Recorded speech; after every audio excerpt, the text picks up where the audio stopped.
Hey, welcome to my channel, or welcome back, loyal viewers. I am Kerry, the nosy housefrau. Getting over a cold, so bear with me. I didn't let that stop me. Hubby's is way worse, so I had to put the oxygen mask over his face and take care of him. But I'm here, and let's jump right into it. YouTube has updated its policies. It's been a while, but you can say bad words now. We don't have to keep talking in code, because for a long time now it's been Ixnay on the ape ray. And really, what will become of us? What's going to happen now? Have the elders really thought this through? Things were getting so cleaned up out there. It's like the importance of preaching abstinence. It was really working.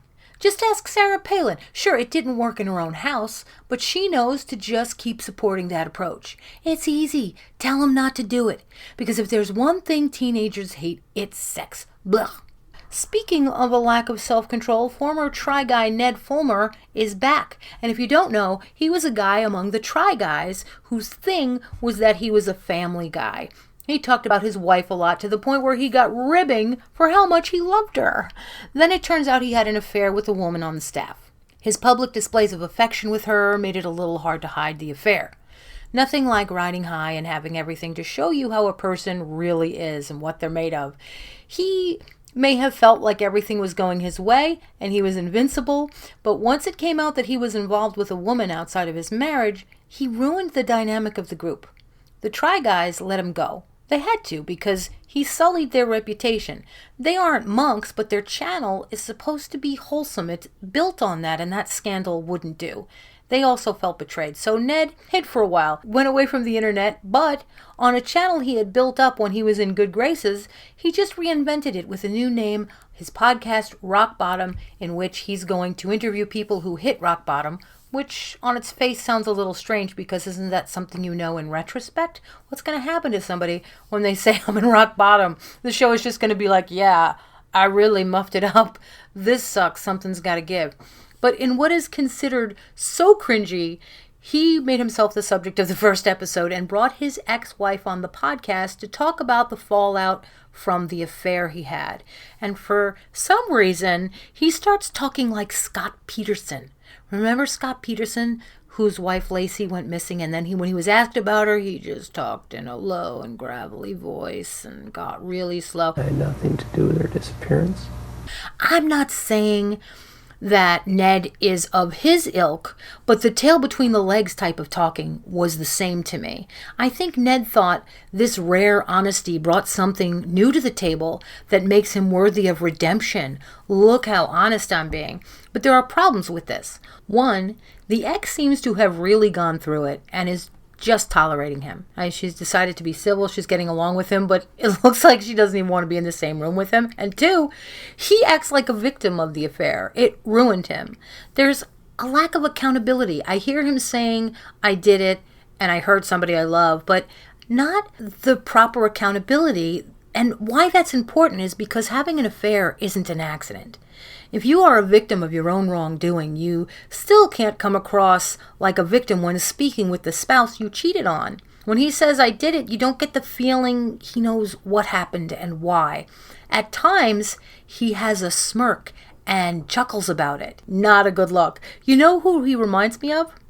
That guy, Scott Peterson, whose wife was missing, and we think he did it. That's what he sounds like. I'm not saying he's capable of that, but a lot of guilty guys do the nice guy charm thing because they are counting on you thinking they aren't capable of anything bad.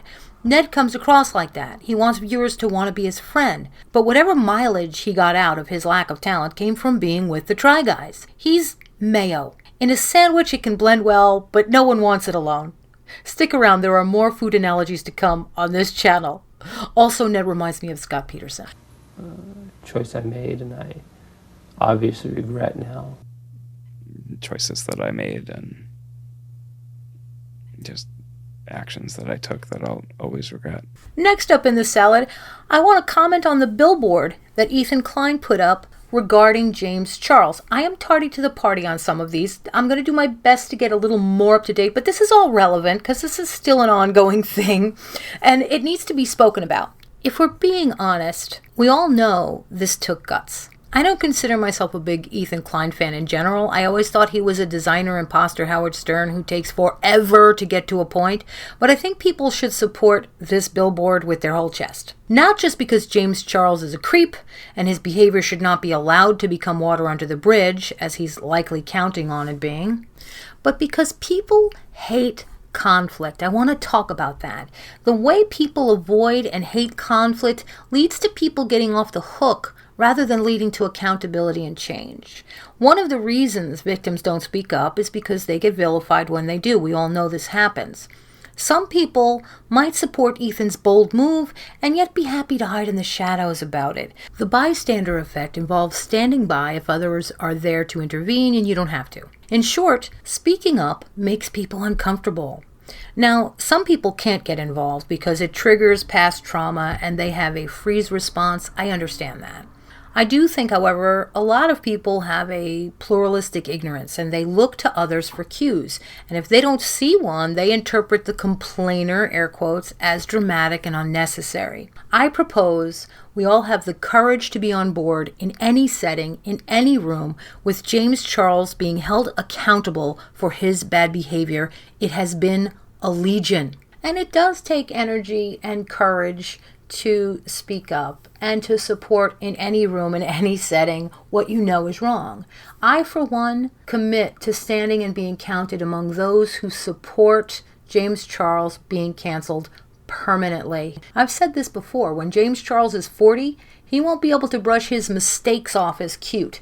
If you were in a room with James Charles right now and he said yet again, "Oh my God, I had no idea, sisters, that guy was 14 before I sent the pictures," what would you do? I'd leave the room. James Charles is not to be believed. Underscore that. James Charles is not to be believed. His pattern is. And that pattern has been made very clear. Slip into someone's DMs, exchange inappropriate pics, sexting, and then, after he's had the interaction he desires, James goes into the conversation about age, says oopsie, and there's his plausible deniability.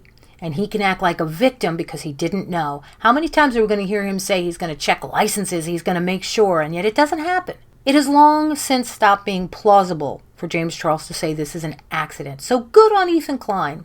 He did what no one else would do. In Hollywood, no less. Land of the don't burn bridges, don't speak any evil. Few people would do what Ethan Klein did. And I give him credit for that because even if you're right, it's frowned upon to speak up. So I encourage people to support those who speak up. Acknowledge their courage. Don't question their motives because if someone has the guts to call out a predator, their motives are pure enough. Jake Paul is next up. We're going to step into the salad ring with him. I want to comment on his comments about Bad Bunny, where he said Bad Bunny was a fake American citizen.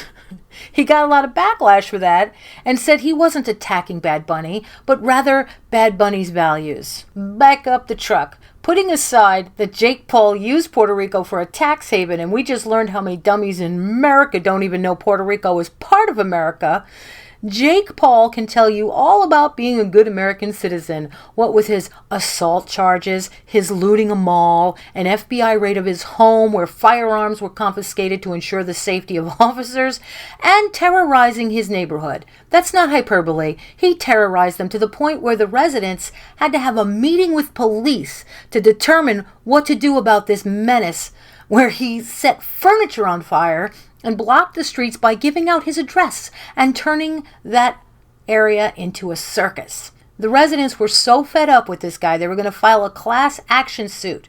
He is the last person who should be sitting in judgment of good citizenship. Jake Paul was a worthless citizen long before he took too many hits to the head. I'm looking forward to all of your opinions on all or any of this. Let me know if there's a topic you'd like me to chime in on. I will be doing some solo subjects this week.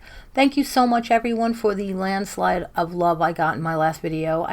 There really aren't words for how overwhelmed I feel. If there were words, I'd be allowed to use them.